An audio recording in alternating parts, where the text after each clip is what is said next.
Assalamualaikum warahmatullahi wabarakatuh. Perkenalkan, nama saya Alif Polanesadi sebagai perwakilan dari kelompok 4 akan menjelaskan analisis dari PT Kimia Farma Tbk.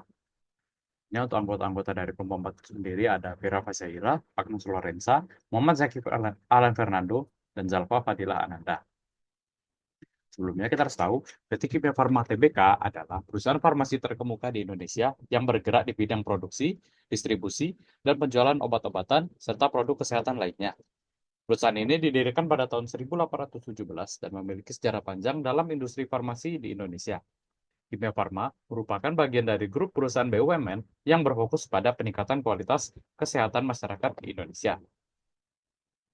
Adapun visi dan misi dari PT Kimia Farma yaitu visinya menjadikan perusahaan healthcare pilihan utama yang terintegrasi dan menghasilkan nilai yang berkesinambungan. Dengan misi melakukan aktivitas usaha di bidang-bidang industri kimia dan farmasi, perdagangan dan jaringan distribusi, retail farmasi, dan layanan kesehatan, serta optimalisasi aset. Mengelola perusahaan secara good corporate governance dan operational excellence didukung oleh sumber daya yang profesional, memberikan nilai tambah dan manfaat bagi seluruh stakeholder. Untuk divisi yang kami pilih pada PT Kimia Farma Tbk itu adalah divisi marketing. Divisi marketing pada PT Kimia Farma Tbk berperan penting dalam memasarkan produk dan layanan kesehatan perusahaan dengan dukungan lebih dari 450 tenaga lapangan yang tersebar di seluruh Indonesia.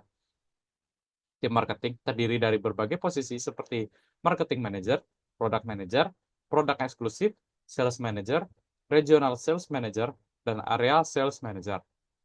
Strategi pemasaran yang dijalankan meliputi optimalisasi saluran penjualan atau sales manager optimization, strategi penciptaan permintaan atau demand creation strategy, optimasi pemasar digital atau digital marketing optimization, peningkatan kesadaran brand atau brand awareness boosting, serta kolaborasi kemitraan atau partnership collaboration. Divisi marketing juga aktif melakukan brand activation dan pengelolaan konten media sosial, promosi diskon terkait hari besar, serta layanan customer service untuk menjawab pertanyaan konsumen dan melakukan reservasi, seperti yang dilakukan di divisi marketing dan branding PT Kimia Farma Diagnostika. Secara organisasi, divisi marketing berada di bawah Direktorat Komersial yang dipimpin oleh Direktur Komersial. Divisi ini juga bertugas melakukan promosi produk ke berbagai pelanggan seperti apotek, rumah sakit, dan institusi kesehatan lainnya.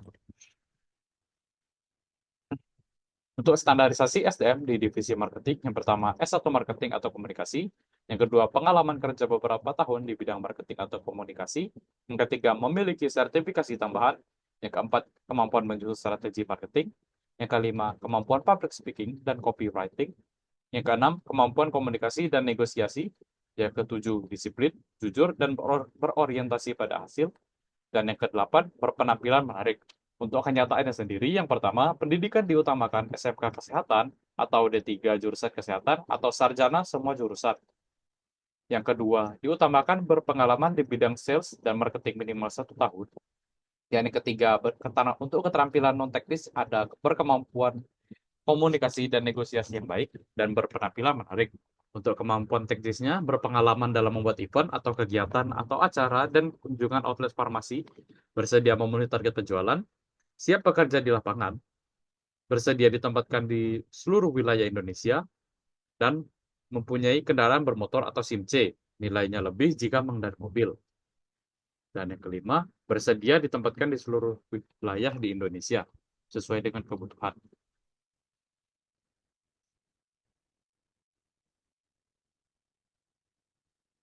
Untuk standarisasi proses bisnis atau cara kerja, yang pertama, menyusun strategi dan rencana marketing atau marketing plan. Yang kedua, membuat konten, artikel, video, desain grafis, ads, campaign, hingga menyusun kalender konten atau konten kalender. Yang ketiga, persiapan materi untuk event, pameran, webinar, dan lain-lain.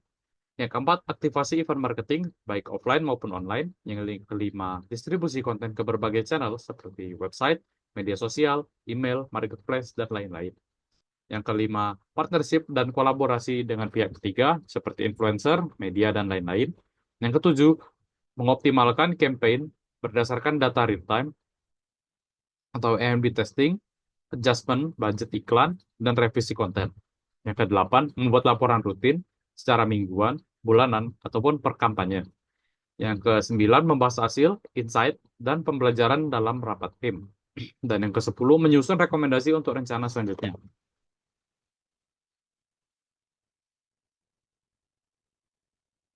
Untuk kenyataannya, dalam proses bisnis atau cara kerja, yang pertama, bertanggung jawab terhadap pencapaian target sales, new outlet, new outlet order atau NOO, dan on the road atau OTR di areanya pada produk kimia farma. Yang kedua, membuat rencana kunjungan harian, mingguan, dan bulanan berdasarkan target penjualan yang diturunkan dari area manajer. Yang ketiga, melakukan kunjungan rutin outlet dan dokter untuk menginformasikan produk dan program yang sedang berjalan, serta memantau kegiatan kompetitor. Keempat, melakukan aktivitas marketing yang sesuai dengan strategi marketing pusat dan daerah seperti merchandising, event, seminar, dan lain-lain. Yang kelima, mengontrol stok level di tingkat outlet dan mengusulkan stok yang proporsional agar posisi stok dapat terjaga. Yang kedelapan, maksudnya yang keenam, membuat dan melaporkan rekap penjualan, aktivitas marketing yang dilakukan untuk mengetahui pencapaian penjualan dan dampak dari aktivitas marketing yang telah dilakukan terhadap sales. Ini ada standarisasi di tingkat pendidikan dan SDM dari divisi marketing.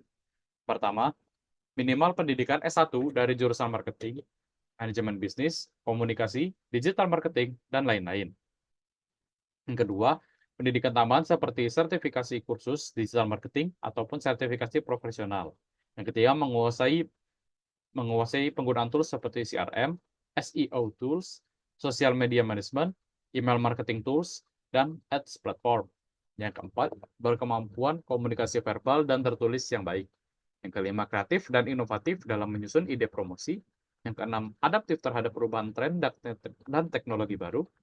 Yang ketujuh, minimal 1-2 tahun pengalaman di bidang marketing. Yang kedelapan, pengalaman mengelola proyek atau kampanye marketing dari awal hingga akhir evaluasi adalah nilai tambah. Yang kesembilan, integritas tinggi dan menjaga nama baik perusahaan.